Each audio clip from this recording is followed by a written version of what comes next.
3 April নির্বাহী আদেশে সাধারণ ছুটি ঘোষণা করেছে উপদেষ্টা পরিষদ। এর ফলে এবার ঈদে টানা 9 দিন ছুটি মিলছে সরকারি চাকরিজীবীদের। প্রধান উপদেষ্টা ডক্টর মোহাম্মদ ইউনূসের সভাপতিত্বে উপদেষ্টা পরিষদের বৈঠকে এ ছুটি অনুমোদন করা হয়। 28 মার্চ থেকে 2 এপ্রিল পর্যন্ত ছুটির সাথে 3 এপ্রিল বৃহস্পতিবার ছুটি যোগ হওয়ায় শুক্র শনিবার মিলিয়ে 5 এপ্রিল পর্যন্ত বন্ধ থাকছে অফিস আদালত। পবিত্র ঈদ উল ফিতরকে সামনে রেখে জমে উঠেছে নারায়ণগঞ্জের ঐতিহ্যবাহী জামদানি পল্লী। ব্যস্ত সময় পার করছেন জামদানি শাড়ি তৈরির কারিগররা। সারা বছর বেচাকেনা থাকলেও এবারের ঈদে শত কোটি টাকা বেচা বিক্রির আশা করছেন বিক্রেতারা। নারায়ণগঞ্জ থেকে আব্দুস সালামের পাঠানো তথ্য ছবি নিয়ে রিপোর্ট করছেন খায়রুল ইসলাম।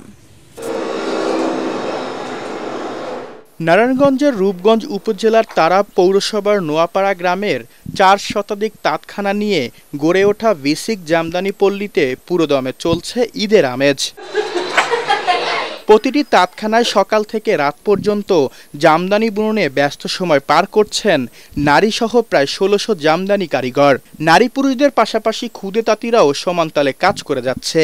আসন্ন ঈদ উপলক্ষে ক্রেতাদের চাহিদা অনুযায়ী নানা রঙের নিত্য নতুন ডিজাইনের জামদানি শাড়ি বুনছেন তারা।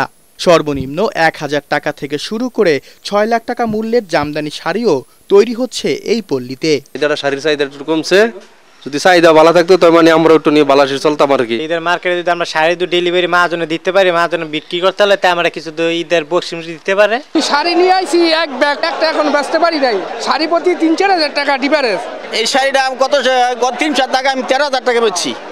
আজকে এই শাড়ি 8,000-9,000 বলে। তা আমি কি করে বলছি, আমি তো কিনে আনছি, কিনে আনে এক শাড়ি আমার 2,000 টাকা লস হইতেছে আমার। রমজানের 15 দিন গেলে বেচা কিনা কম হইতে হবে ইনশাল্লাহ। প্রত্যাশা অনুযায়ী ভালো বেচা কিনা হয়েছে আমাদের। এদিকে জামদানির ঐতিহ্য টিকিয়ে রাখতে তাঁতিরা যুগের সাথে তাল মিলিয়ে ক্রেতাদের পছন্দ অনুযায়ী বাহারি রঙের নতুন ডিজাইনের জামদানি কাপড়ের পসরা সাজিয়ে বসেছেন পাইকারি বিক্রেতা ও তাঁত মালিকরা।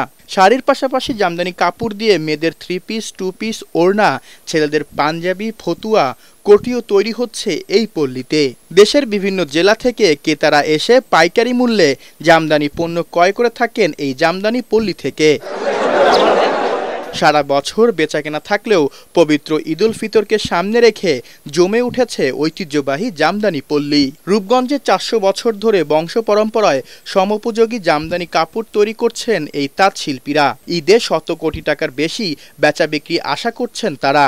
মার্কেটে কি ধরনের ডিমান্ড আছে এবং আমাদেরকে শুধু আমাদের লোকাল মার্কেট দেখলে হবে না, আমাদের এখন গ্লোবাল মার্কেটের দিকেও তাকাতে হবে। জামদানি শিল্পের যারা আছেন তাদেরকে আমরা গ্লোবাল মার্কেটের দিকে উৎসাহিত করতে চাচ্ছি। তাদের দাবি জামদানি শিল্পকে ক্ষুদ্র শিল্পের স্বীকৃতি দিয়ে ঋণের ব্যবস্থা করা। দ্রব্যমূল্যের ঊর্ধ্বগতিতে চারিদিকে ক্রেতাদের যখন নাভিশ্বাস, তখন মাত্র 1 টাকায় ইফতার সামগ্রী বিক্রি করে অসাধারণ সেবায় নিজেদের নিয়োজিত করেছেন খুলনার বৈষম্যবিরোধী ছাত্র আন্দোলনের নেতাকর্মীরা। রমজানের প্রথম দিন থেকে দীর্ঘ লাইন দিয়ে সেই সামগ্রী কিনছেন খেটে খাওয়া ও স্বল্প আয়ের শত মানুষ। খুলনা থেকে SM হাবিবের রিপোর্ট, জানাচ্ছেন SM আশরাফ।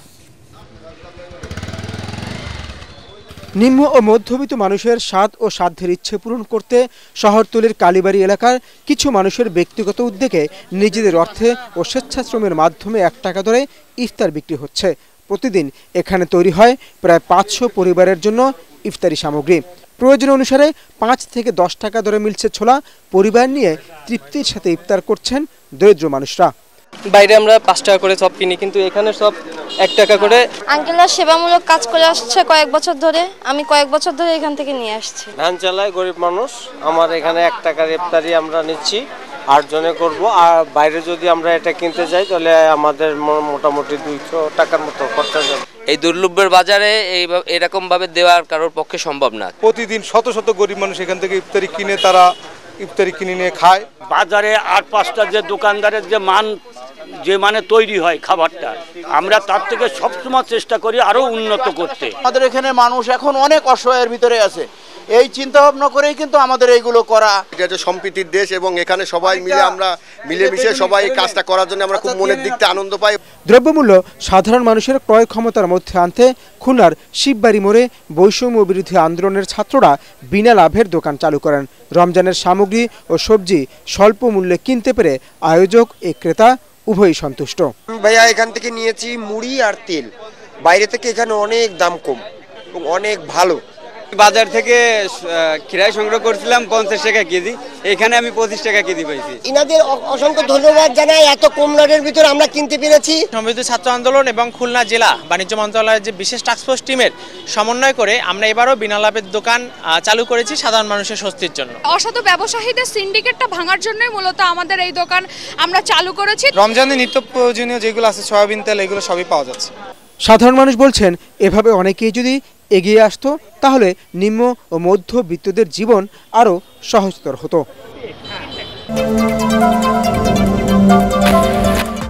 গাজা উপত্যকায় ফিলিস্তিনি স্বাধীনতাকামী মানুষের উপর ইসরায়েলি বাহিনীর বর্বরোচিত হামলা ও নির্যাতনের প্রতিবাদে দেশের বিভিন্ন স্থানে মানববন্ধন এবং বিক্ষোভ মিছিল অনুষ্ঠিত হয়েছে।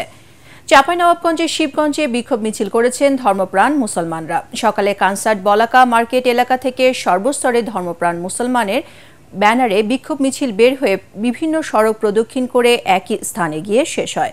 মিছিল শেষে সংক্ষিপ্ত সমাবেশে বক্তারা ফিলিস্তিনি মুসলমানদের উপর সন্ত্রাসী হামলা বন্ধে বিশ্ব নেতাদের হস্তক্ষেপ কামনা করেন। ইসরায়েলি গণহত্যার প্রতিবাদে যশোর বিজ্ঞান ও প্রযুক্তি বিশ্ববিদ্যালয়ে মানববন্ধন, বিক্ষোভ মিছিল ও সমাবেশ করেছেন শিক্ষার্থীরা। গতরাতে সদর উপজেলার চূড়ামনকাটিতে বিশ্ববিদ্যালয়ের গেটের সামনে সাধারণ শিক্ষার্থীদের ব্যানারে এই কর্মসূচি পালিত হয়। সমাবেশে শিক্ষার্থীদের সাথে বিশ্ববিদ্যালয়ের শিক্ষক ও এলাকাবাসী অংশ নেন। এ ঘটনায় জাতিসংঘের নীরব ভূমিকায় তীব্র ক্ষোভ জানান বক্তারা। যুদ্ধবিরতি চুক্তি লঙ্ঘন করে নিরস্ত্র ফিলিস্তিনিদের উপর ইসরায়েলের বর্বরোচিত হামলার প্রতিবাদে নাটোরে মানববন্ধন করেছেন নবাব সিরাজউদ্দৌলা সরকারি কলেজের শিক্ষার্থীরা।